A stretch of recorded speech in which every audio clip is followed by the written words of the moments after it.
अल्हम्दुलिल्लाहि रब्बिल आलमीन वस्सलातु वस्सलामु अला सय्यदिल अंबियाइ वल मुरसलीन अम्मा बाद फ़अऊज़ु बिल्लाहि मिनश शैतानिर रजीम बिस्मिल्लाहिर रहमानिर रहीम। अस्सलामु अलैकुम। आज का हमारा लेक्चर फ्लूइड मैकेनिक्स के न्यूमेरिकल्स पर है, जिसमें हम फाइंड करेंगे कि वेलोसिटी पोटेंशियल क्या होता है और जब हमें वेलोसिटी वेक्टर गिवन हो तो उससे हम वेलोसिटी पोटेंशियल कैसे फाइंड आउट कर सकते हैं। तो ये थोड़ी सी चंद लाइनें वेलोसिटी पोटेंशियल के ऊपर लिखी गई हैं कि suppose that the motion is irrotational. आप सब जानते हैं कि जो वेलोसिटी पोटेंशियल है वो सिर्फ और सिर्फ इरोटेशनल मोशन के लिए एग्जिस्ट करता है, और जब मोशन इरोटेशनल हो तो वोर्टिसिटी वेक्टर जो है वो जीरो के बराबर होता है। वोर्टिसिटी वेक्टर क्या होता है? डेल क्रॉस वी, यानी कि वेलोसिटी वेक्टर का कर्ल अगर आप फाइंड आउट कर लें तो वो जीरो के बराबर होगा, तब मोशन क्या होगी? इरोटेशनल होगी। और इसके लिए नेसेसरी एंड सफिशिएंट कंडीशन क्या है? v is equal to minus del phi. तो where phi is a scalar function called the velocity potential. तो ये जो फाई है तो ये क्या होता है, यानी कि डेल क्रॉस वी, v को v की जगह पर हम क्या पुट करें ऐसा कि वो जब डेल के साथ उसका क्रॉस प्रोडक्ट हो तो वो किसके बराबर आ जाए? जीरो के। तो v की जगह पर जब आप ये माइनस डेल फाई रखेंगे तो ये क्या हो जाएगा? इनका क्रॉस प्रोडक्ट जीरो हो जाएगा। लिहाजा ये जो v है ये क्या कहलाता, ये फाई जो है ये कहलाता है आपका वेलोसिटी पोटेंशियल या फिर potential function of the flow. Negative sign in equation 1 is a convention. ये सिर्फ और सिर्फ कन्वेंशन के लिए है कि आपकी मैथमेटिकल इक्वेशन इस तरह से सेटिस्फाई होती है। काम क्या है? It ensures that the flow takes place from higher to lower potentials. मतलब क्या है इस नेगेटिव साइन का? ये बताता है कि आपका जो फ्लो है वो हाई पोटेंशियल से लो पोटेंशियल की तरफ मूव करता है।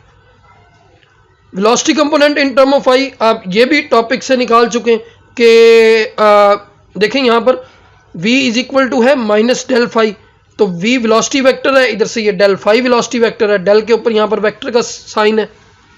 वेलोसिटी के आप कंपोनेंट लिखेंगे यू आई वी जे डब्ल्यू के, और इसी तरह डेल फाई को भी आप कार्टियन फॉर्म में लिखेंगे, और फिर उसके बाद आप इक्वेटिंग कर लेंगे कंपोनेंट्स को आई जे के को, यानी कि कंपैरिजन। तो u minus partial phi over partial x, v minus partial phi over partial y, और w क्या आ जाएगा? Minus partial phi over partial z। चलें अब हम इसकी एग्जांपल करते हैं, यानी कि न्यूमेरिकल सॉल्व करते हैं कि जब हमें वेलोसिटी वेक्टर गिवन हो और वेलोसिटी पोटेंशियल फाइंड आउट करना हो। स्टेटमेंट पढ़ते हैं। Determine whether the velocity potential for the velocity field. Velocity field given है, क्या एग्जिस्ट करता है या नहीं? If it does then find it. अगर एग्जिस्ट करता है तो फिर फाइंड आउट कर लें। तो आपको पता होना चाहिए कि वेलोसिटी पोटेंशियल एग्जिस्ट तब करता है जब आपकी जो मोशन है वो क्या हो? इरोटेशनल हो। इरोटेशनल से मुराद ये जो वेलोसिटी वेक्टर कंपोनेंट गिवन है, अगर हम इसका कर्ल फाइंड आउट कर लें और वो जीरो के बराबर आए तो फिर हम कहेंगे कि वेलोसिटी पोटेंशियल एग्जिस्ट करता है, अदरवाइज वो नहीं करता। तो देखें जरा, velocity potential of a flow field exist if the curl of v is equal to zero, that is del cross v is equal to zero. Now del cross v find out करें, u और v component लिखें। देखें w zero है तो लिहाजा आपको curl भी जो है वो दो कंपोनेंट में लेना होगा, यानी कि पार्शियल ओवर पार्शियल z, उसमें क्या होगा? जीरो होगा। वो ना भी करें तो वो ओवरऑल जीरो निकल ही आएगा। और जब आपने del cross v find out किया तो देखें वो क्या आ गया आपका? जीरो। अगर वो जीरो आ गया तो मतलब ये है कि वेलोसिटी पोटेंशियल एग्जिस्ट करता है। Thus the velocity potential for the given flow field exist. To find it equation use कर लें। u किसके बराबर है? Minus partial phi over partial x के। u की वैल्यू पुट करें, माइनस उधर चला गया। अब इसी तरह ये इक्वेशन 1 हो गई। And v is equal to क्या होता है? Minus partial phi over partial y. v की वैल्यू पुट करें और माइनस से देखें माइनस कैंसिल हो गया, ये इक्वेशन आपकी क्या बन गई है? 2 बन गई है। अब आपने इक्वेशन 1 को इंटीग्रेट करना है। क्यों? क्योंकि हमने फाई फाइंड आउट करना है। तो जब हम फाई फाइंड आउट करेंगे और इंटीग्रेट करेंगे x के लिहाज से दोनों तरफ से, देखें फाई और उसकी इंटीग्रेशन ये बन गई इक्वेशन ऑफ 3। ये बात याद रख लें कि जब भी आप x के अलॉन्ग इंटीग्रेट करते हैं तो जो कांस्टेंट ऑफ इंटीग्रेशन है वो y के ऊपर डिपेंड कर रहा होता है, और अगर आप y के लिहाज से इंटीग्रेट करें तो जो कांस्टेंट ऑफ इंटीग्रेशन है वो क्या होता है, x के ऊपर डिपेंड करता है। तो यहाँ पर f ऑफ y जो है वो कांस्टेंट ऑफ इंटीग्रेशन है जो कि हमने फाइंड आउट करना है। तो f ऑफ y कैसे फाइंड आउट करेंगे, इसका इक्वेशन 3 का डेरिवेटिव ले लें, यहाँ पे हो जाएगा f डैश ऑफ y, और ये इक्वेशन बनी क्या, partial phi over partial y।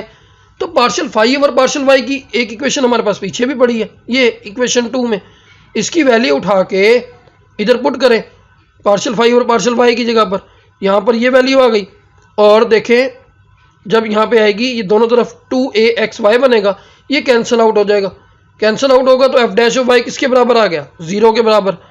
अगर किसी भी फंक्शन का डेरिवेटिव 0 है तो मतलब क्या है कि वो फंक्शन कांस्टेंट है, लिहाजा f of y is equal to क्या हो गया, कांस्टेंट। तो इसको कांस्टेंट को हमने c का नाम दे दिया, और इस कांस्टेंट को उठा के अब फाई की वैल्यू में पुट कर दें, यानी कि इक्वेशन 3 में पुट कर दें। जैसे ही हमने इक्वेशन 3 में पुट किया तो वो जो आया है हमारे पास फाई, वो वेलोसिटी पोटेंशियल है, और यही हमें फाइंड आउट करना था।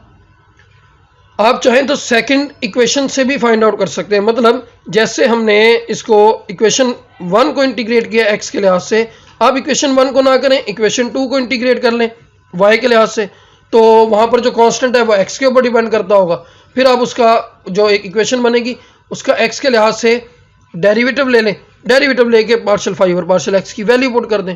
तो आप ऐसा खुद करके भी देखिएगा, आपकी जो वैल्यूज़ हैं वो सेम आएंगी, आपका वेलोसिटी पोटेंशियल जो है वो सेम निकलेगा। तो ये आगे एक्सरसाइज जो है वो आपकी एग्जांपल 2 भी सॉल्व की हुई है।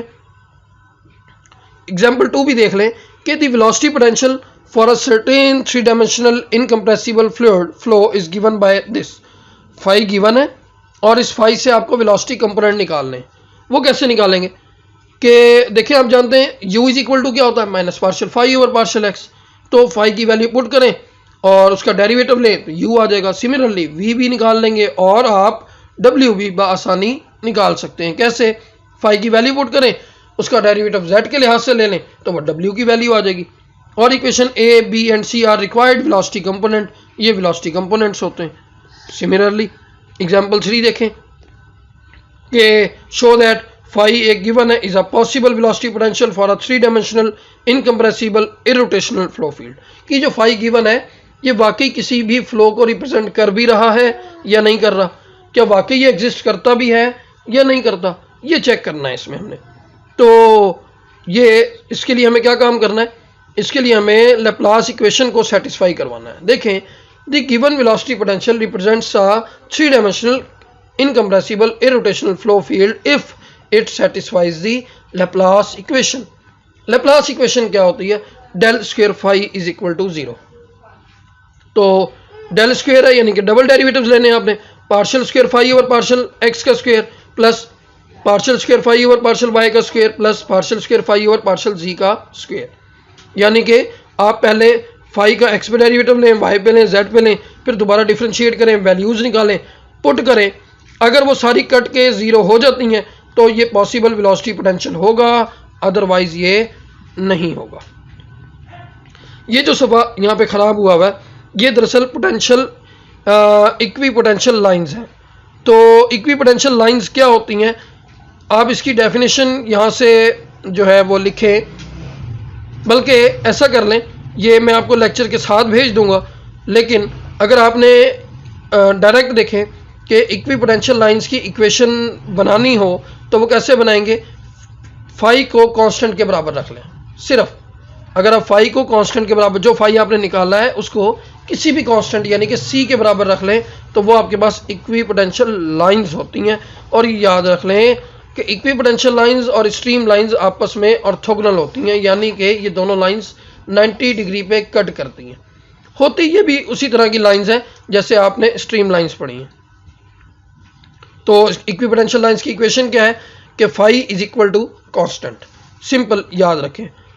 तो ये हमने एक्सरसाइज यहाँ पे गिवन है, फाई गिवन है, वेलोसिटी कंपोनेंट्स निकाल लें, फिर जो भी यानी कि आपको तीनों एग्जांपल सॉल्व की हुई हैं उससे आप रिस्पेक्टिवली जो एक्सरसाइज गिवन है वो सॉल्व करके देखेंगे। तो मुझे उम्मीद है कि ये आपसे सॉल्व हो जाएंगे। कोई मसला हो तो आप उसको पूछ सकते हैं लेक्चर में। दुआ है अल्लाह तबारक व तआला इस वबा कोरोना वायरस से हम सबको महफूज फरमाए, आलम इंसानियत की खैर फरमाए। आमीन इलाही आमीन। अल्लाह हाफिज़।